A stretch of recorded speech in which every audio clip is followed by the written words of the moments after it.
times on this channel we have learned about how the Japanese the Japanese Zeros was getting cooked. Now we're about to see 450 Marines versus a whole Navy. And if they lose this, I'm sorry, Japan. Delete your account, man. You're done. During World War II, the Japanese military used to think that the Marines were all recruited from prisons and insane asylums, which, to be honest, it's always made sense to me, but after researching for this video, it's starting to make dollars.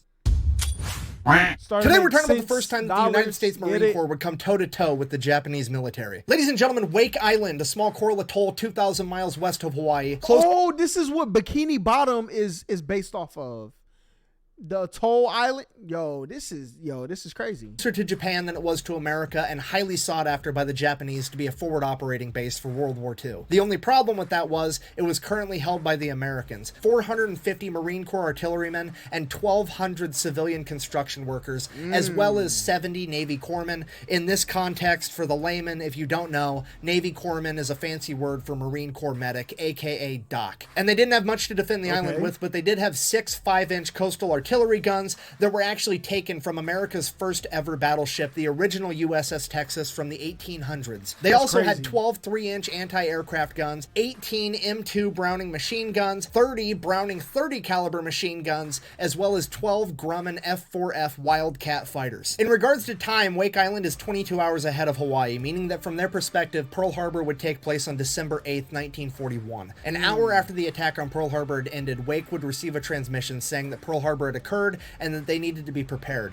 2 hours after that, 27 Japanese bombers would conduct an air raid on Wake Island, destroying 8 of their 12 F4F Wildcat fighters before they even left the airstrip. At this point, 400 civilian construction workers would volunteer to help fight if it came to that, and the Marines began training them on how to operate machine guns immediately, while also... If I'm standing on an island and there's war around the corner, you better train me before it's cold red, alright? The fortifying fighting positions. Wake Island would then be bombed again on the 9th, and on December 11th, 1941, an entire Japanese naval detachment would arrive at Wake Island, and the battle for Wake would officially begin. As the Marines, the Navy corpsmen, and the construction workers rushed to their battle stations, they would see that they were incredibly outmanned and outgunned. The Japanese had brought with them 3 light cruisers, 6 destroyers, 3 submarines, 1 submarine tender, 2 PT boats, and 2 amphibious landing ships. If they lose, 450 special naval landing forces of the Japanese, which is essentially the Japanese equivalent of Marines. As the entire Japanese naval detachment advanced closer and closer to the island, they would finally come within striking distance of the Marine artillery, 12,000 yards. Despite that, and much to the confusion of the Marines, they were all ordered to hold their fire, which made absolutely no sense to them. These men could hit bullseyes at 12,000 yards. These guys would put fucking 5-inch shell through a bedroom window if they wanted to. Why on earth are they being told to hold their fire? But the man in charge of the Marines, Commander Devereaux, realized that the Japanese artillery on the ships actually outranged the Marine artillery and they weren't firing yet. And this must mean that the Japanese thought that their air raids had disabled all of the Marine defenses on the island, which was not true at all, because in reality the only thing they had taken out was the original 8 Wildcats from day one. So under the command of Major Devereaux, the Marines would continue to hold their fire and play possum as the entire detachment advanced closer and closer. 10,000 yards, 8,000 yards, 6,000 yards, 4,000 yards, which as far as a Marine artilleryman is concerned is point blank fucking range. If they got any closer, these Marines were going to try to put a bayonet on this 5-inch gun, okay? The Marines would finally be given the order to open fire, and they would open fire with everything they had and put as many shells downrange as they possibly could, taking the Japanese completely off guard and hitting almost all of their ships with effective fire. In a matter of minutes, they were able to sink one of the destroyers by hitting it twice in its magazine. The destroyer Hayate would be sunk in 12 minutes. And I cannot stress to you what a big deal this is. At this point in time, Japan... listen, all I'm gonna say, Japan, America would never let this happen to their boats. Okay? I've seen enough videos. You need to take notes, man. Japan has effectively attacked Pearl Harbor and 27 other locations in the Pacific, and they have never lost a single naval vessel. And it took the Marine artillerymen 12 minutes to put one completely under the waterline. Panicking and not knowing what to do, the Japanese naval detachment would turn and retreat. And it is at this point that they would realize that they made a fatal flaw in their attack strategy because they didn't bring a carrier and they brought no planes for air support. Cue this man, Henry Elrod, aka Hammer and Hank, and one of the first main characters that would ever enter the battlefield in World War II on America's behalf. Himself and the other 3 Grumman Wildcat fighters would take off into the sky. They would realize that the Japanese naval detachment came with no carrier and no airplanes overhead, and let's face it, Japanese AA guns might as well be crewed by fucking stormtroopers because they can't hit shit. So the 4 Wildcat pilots take off and proceed to kick the entire naval detachment in the ass on the way out as they strafe their decks with machine gun fire and drop 100-pound bombs on their decks. Now, a 100-pound bomb and machine gun fire absolutely should never be able to sink a major naval vessel, like ever. Good old Hammer and Hank, though, managed to park one of those 100-pound bombs directly on top of the depth charges on top of the deck of the destroyer Kisarage, setting off a chain reaction that would sink the entire naval vessel. Which is literally the equivalent of killing a grown-ass man with a BB gun, but somehow he pulled it off anyways. Which, I mean, to be fair, is just standard behavior for the Marine Corps at this point. Now, the smoke settles from the battle, and they have to figure out what all happened, because, you know, there's a lot of moving parts. Come to find out, the only thing that the Marines lost, 2 of the planes were so damaged that they weren't going to be flyable anymore, so now they're only down to 2 Grumman Wildcats, and only 5 people had been injured. Nobody died on the American side. That's Japan, on the crazy. other hand, had lost 2 destroyers, a submarine, and a suspected 300 plus men. Needless to say, 300? the Japanese are fucking pissed and embarrassed about this entire thing. Which, I mean, they kind of have a right to be upset too. I mean, this was the first 2 ships they've had sunk during World War II. This was the first tactical loss they've had, and this is the only successful amphibious landing defense using coastal artillery ever in all of World War II. They straight up kind of got their asses whooped. And because they're so upset, they pretty much immediately sent out another air raid from the Marshall Islands and bombed Wake Island again. And they continued to bomb Wake Island every day for the next 10 days. Thankfully, they still didn't manage to hit a whole lot. Total stormtrooper energy, just misses every single time. And during this 10 days, the Japan, what do y'all have going on, bruh? Y'all need to go back to training, get some VC, get some accuracy, some strength, some defense. I don't know what type of, stats y'all need to increase, but y'all got to get a hold of it, okay? Because I haven't heard one combat triumphant thing y'all have done yet. American people would find out that 450 Marines and a bunch of construction workers stood up to the Japanese Navy and told them to get fucked. And this became the silver lining for the catastrophe that was Pearl Harbor. Wake Island was a shining example that the American public looked to and said, if those 450 dudes were able to accomplish that when they weren't ready, imagine what we're going to be able to do once we actually start trying. This victory, unfortunately, would be short-lived because it is now a race between Japan and America to see who can get reinforcements to Wake Island first. The problem with that is the Japanese reinforcements are coming from all their other successful attack missions, including Pearl Harbor, so they have a huge head start on the Americans. So obviously they get all of their ships there first. So the Marines call up the Navy chain of command and are like, hey, there's a bunch of more Japanese ships here, including some aircraft carriers. Hurry up. At which point, the United States Navy, or maybe not the Navy, but the government, somebody at a high level decides that, well, we don't want to lose any more ships, so we're just going to consider all of Wake Island collateral damage, and we're going to leave all of you there to die.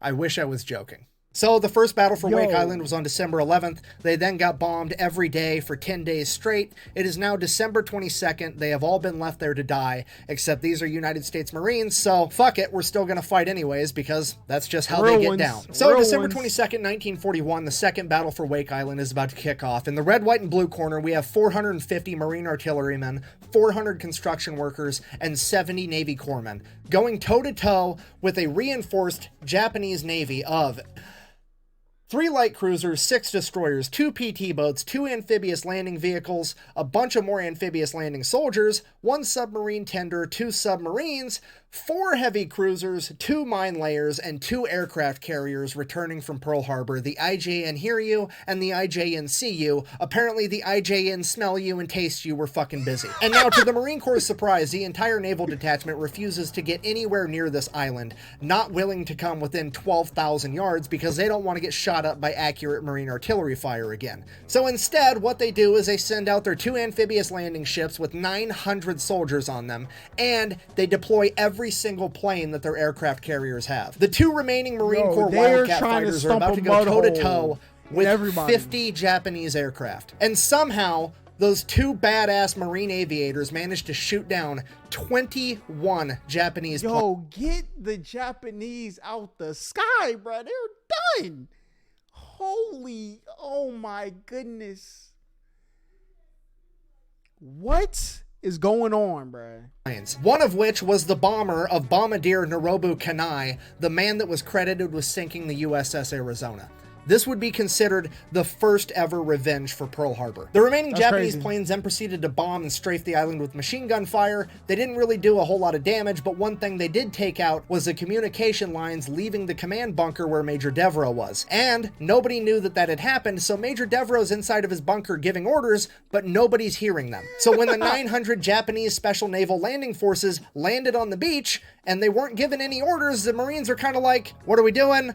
What's the play? No orders came through, so they're gonna do what Marines do best, be default aggressive and go fuck shit up. Given a lack of instruction, they will resort to destruction every single time. The Marines on their own accord decide that they are going to fix bayonets, leave the machine guns and fortified fighting positions with the civilians that they trained, and they are gonna go meet a 2-to-1 battle against the Japanese Special Landing Forces on the beach in the middle of bumfuck nowhere in the Pacific. One of these 2 groups is the best amphibious fighting force on Earth, and they are about to figure it out right now. For the next 11 hours, the Marine Corps and the Japanese Special Landing Forces would engage in close combat, and not only were the Marines successful at defending— Who is running around with this camera? That person need a Medal of Honor. That's all I'm gonna say, bruh. You got people, bayonets, bullets flying, artillery dropping out the sky. My man like, hold up, let me get your angles right, bruh. This is crazy. They would begin launching counterattacks, and these counterattacks would fracture the enemy line, sending small groups of enemy soldiers all over the island. It is at this point, after like 11 hours, Commander Devereaux finally comes out of his fucking bunker after not hearing from anyone this entire time, and in his head, he's thinking, all of the positions that had radios must have been overrun. That's why they're not responding to me, so he's anticipating that they're losing. And as soon as he walks out of the bunker, he sees Japanese flags all over the island, and he assumes that the flags had been hoisted because the Japanese were victorious. But that's not what was happening. What he was seeing was Japanese good luck flags, which was a Japanese tradition in World War II, where the Japanese soldiers would have their friends and family sign a Japanese flag, and they would hang it on their rifle when they went into battle for good luck. That is what he was seeing, not flags hoisted in victory, because his Marines were kicking their fucking ass. But he didn't know that, so he proceeded to go around the island and force his men to surrender. Right off the bat, huge problem. The Japanese at this point in time weren't real big on the whole taking prisoners thing. They still very much believed in the Bushido Code of Honor, and if you surrendered on the battlefield, you lost that honor, and as far as they're concerned, if you didn't have your honor, you deserve to die. So it's already not looking that great, and it would become even worse once the fog of the battle finally lifted, and everybody began to look around and realize there's a distinct lack of dead Americans. Plenty of dead people, not many Americans. Because over the last 11 hours, the Japanese landing forces had suffered 600 casualties. And the Americans— Bro, it was 450 Marines total. All right? And y'all lost the first day, the first time, it was hundreds. Then y'all just lost. Yo, these people, look, they're trash, okay? They need to get back in the gym, get some work.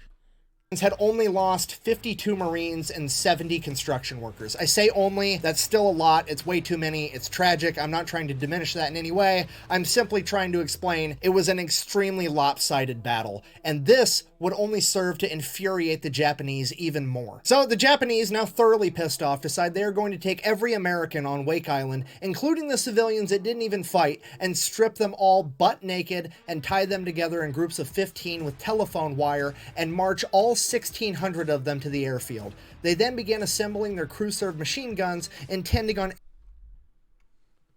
100 of them, tie them together in groups of 15 with telephone wire, and march all 1,600 of them to the airfield.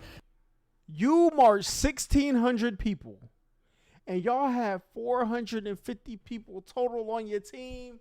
Get them out of here, bro. They then began assembling their crew-served machine guns, intending on executing everyone. They then stood there for 2 days on an airstrip, butt naked in the middle of the Pacific, at gunpoint, until the Japanese admiral came out and announced to them that the Emperor of Japan had decided to grace them with their lives. You see, the American media had made such a big deal of the first defense of Wake Island that the entire world was watching the events unfold now, and Japan knew that they couldn't get away with committing such a mass atrocity without attracting too much attention, so they decided they were going to actually have to abide by the rules of war and take prisoners. The majority of the Americans would then be loaded onto cargo ships and sent to prison camps either in Japan or Japan. Oh, they walked the... Okay, I was listening wrong. Japanese occupied China. And I'm happy to say that the overwhelming majority of them survived all of World War II in these POW camps and got to return home in 1945 and 1946. Upon returning home, they would find out that only months after their first defense of Wake Island, in 1942, Hollywood had turned their life events into a movie. But the problem with the movie was that nobody actually knew what happened at the Second Battle of Wake Island, so Hollywood just anticipated that everybody had died, and that's how the movie ended.